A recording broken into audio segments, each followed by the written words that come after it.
Expert Link has a national advisory panel of people with lived experience of disadvantage, sharing their wisdom with local and national decision makers. We discussed what works in supporting people to move on and maintain their tenancies. So the big question, what works in supporting people to move on and maintain tenancies? So in terms of moving people into independent accommodation, in terms of support that seems to work is like getting hold of money from somewhere, resources from somewhere to get them kitted out with stuff. So, for example, we take people to Wilco's. We've got 150 quid voucher there. They can choose to order, kettles and toasters and stuff like that. Go to Emmaus to get like a solidarity pack. So they've got all the furniture you need. And then kind of the other key thing is kind of getting the universal credit all updated to have so all the benefits are updated at the new address, so it's all smooth, so you don't end up getting a shitty letter 2 months later saying that you're in 2 months worth of rent arrears. So that's two obvious ones, I guess. Ensuring that you involve them in the whole part of the process. Sometimes people can forget that and kind of feel like they're going to take charge when actually, it's the individual themselves that's, moving into the property, ensuring, that, the property is a home.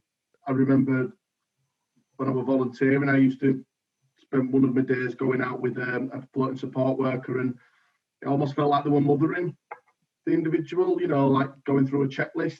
Have you done this? Have you done that?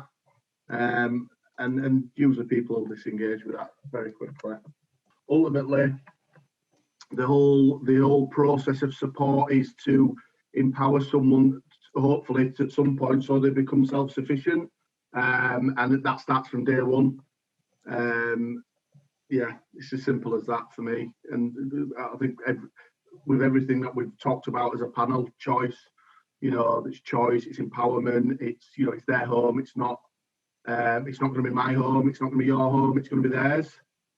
And I think sometimes people forget that and kind of feel, well, this is what I would want and this is what I would do, but we're all different.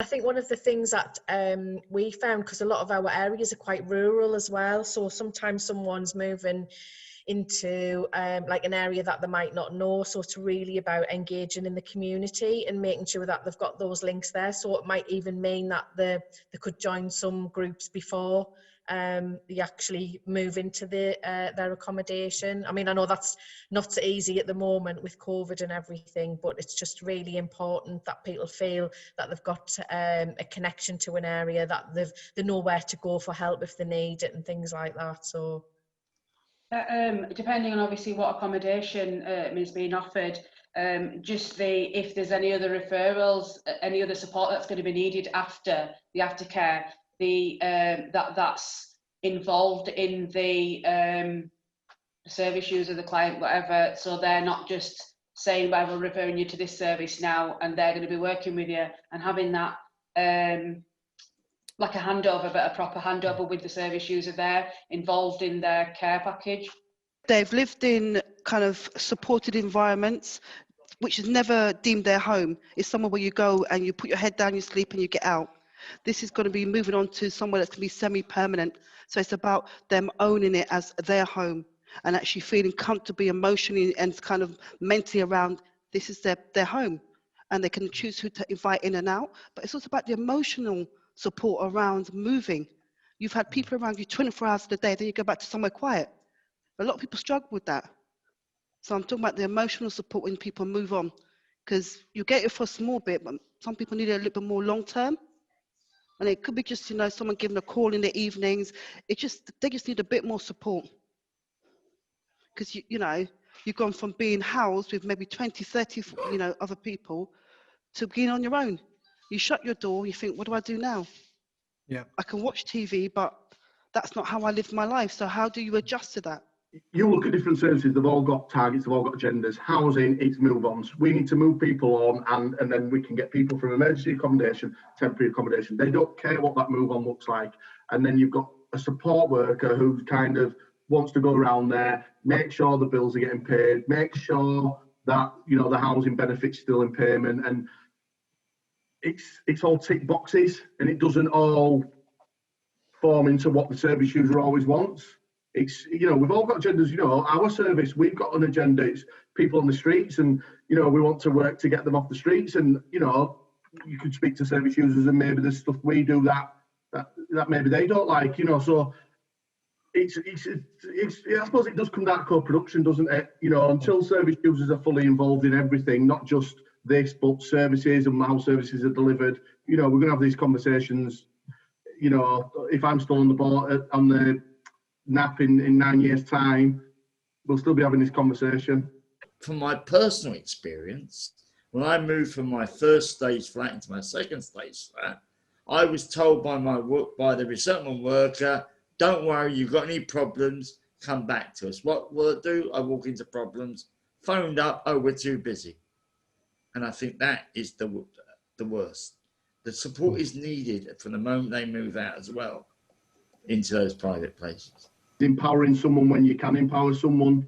So, you know, you'll have somebody who can be self-sufficient and just get on with it. And it's recognising that and not doing it for them. And also recognising when someone is struggling and supporting them with something that maybe they need some support to learn how to do it, or to learn how to manage it. So I think that's a lot of, and again, shoot me down if this is just my experience, but a lot of professionals, you know, they think that recovery is like, you know, people becoming nice and middle class like they are. And they think, you know, unless they become white middle class and kind of, you know, all that stuff, then they haven't succeeded. But actually, that's nonsense. But I think there's a real kind of genuinely good, strong community of people who've been through homeless services, and there are some wrong ones out there as well. But there's this real, you know, they're genuinely looking out for each other, all that stuff. And I think, so to answer your question in terms of sustaining tenancies, it's about making sure they have relationships with people. But sometimes that doesn't require you to do anything. They've already got those relationships. And, you know, they support each other, and there is that kind of close bond. And I think that's what a lot of kind of professionals assume, that, you know, they can't fathom that. I mean, it's, again, there's exceptions all the way along that. Consistency, making sure that support is on the level that the service user wants, and being consistent with that as well, rather than being airy-fairy with what you think is a priority than what, you know, you might think food's priority over bills, and they might think something different. But just being consistent with your support, and if you're going to be there, then be there, rather than have different support workers filling in, or, you know, you're building up a rapport and a relationship with one person. I know that person can't always be there, but to make sure that you're just honest and available for the person when they need. What happens when you're not consistent? You lose trust, I think, with the service user, and it becomes, I suppose, when you're having, you know, somebody else is filling in and they don't really know what's going on in your, or where you've, you know, what has happened in your life, and you're having to repeat things. It's like going to a doctor, isn't it? 10 different doctors, you're telling 10 different, you try to tell the same story. And that's when people start disengaging, not answering the door. And you lose that trust, I think, and it's valuable to make sure that that trust is kept. We talk about resilience, and we talk about resilience in a way of people learning skills, and they take them out and they survive with them. Our clients really have survival skills.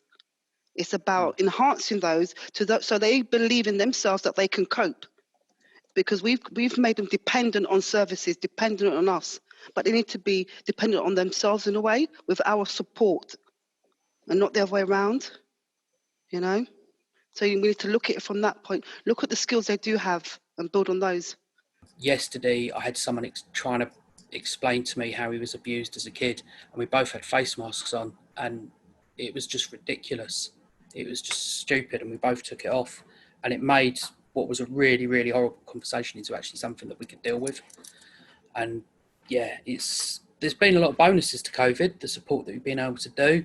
Like, it's easy to get benefits and things like that sorted, but the majority of it, with the face-to-face stuff, it's an absolute nightmare. I hate it. But we've got no choice. Don't give up.